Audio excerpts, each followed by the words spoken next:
Ngayon po ang huling araw ng trabaho at nagkataong araw din ng sweldo. Kaya naman bumuhos na ang mga pasahero sa mga bus terminal para makauwi sa mga probinsya ngayong Semana Santa. Puntahan na natin ang live ang Araneta Center Bus Station. Naroon si Jenny Reyes. Jenny, meron daw ilang terminal kung saan nagkagulo yung mga pasahero. Ano nga ba ang dahilan nito? Oo, Julius, agawan na ng upuan sa isang bus terminal sa Pasay City. Nagkatulakan at nagkabalyahan ang ilan sa mga pasahero na naguunahang makakuha ng mauupuan para lang makaalis ngayong Semana Santa. Dito naman sa Araneta Center Bus Station ay parami pa rin ng parami ang pasahero. Kahit pa paubos na o ubos na ang karamihan sa mga upuan sa ilan sa mga biyahe. Sumampa na sa bintana ng bus ang mga pasahero sa bus terminal ng St. Raphael Transit sa Pasay City. Makakuha lang ng mga upuan. Hindi pa man nakakaparada ang bus. Nagsasakaya na ang mga pasaherong nagbalyahan at tulakan.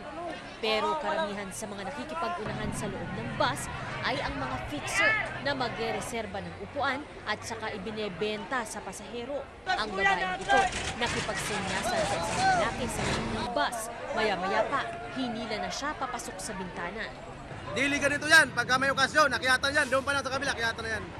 Wala naman yung sa fixer na kusang lumalapit yung yung pasahero sa fixer. Yung kaya yun ang na mali sila. Aminado ang management na kulang ang kanilang bus dahil ang iba ay na-traffic sa biyahe. Sa Maynila naman, kanya-kanyang bitbit na ng upuan ang mga pasahero na ilalagay na lang daw sa estribo. Ang iba naman, sa mismong bagahe na nila umupo. A week before pa kasi, nung pumunta ako, puno na. So wala akong choice.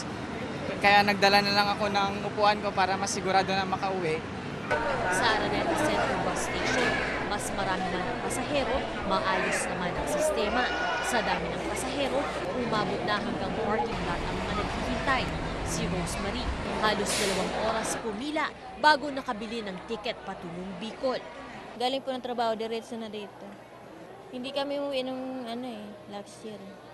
Ngayon lang. Si Mang Frank, hindi na lang daw aalis patungong Bicol.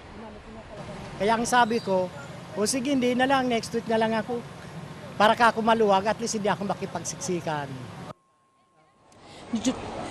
Julius, itong mga nakaraang araw, pagdating ng ganitong oras, ay manipis na ang tao dito sa Araneta. Pero ngayon, kung nakikita nyo, ay medyo marami pa rin ang naghihintay. Dahil nga karamihan doon sa mga extra trips ng bus ay ngayon lang nagdadatingan dahil na rin sa matinding traffic. Julius? Maraming salamat, Jenny Reyes.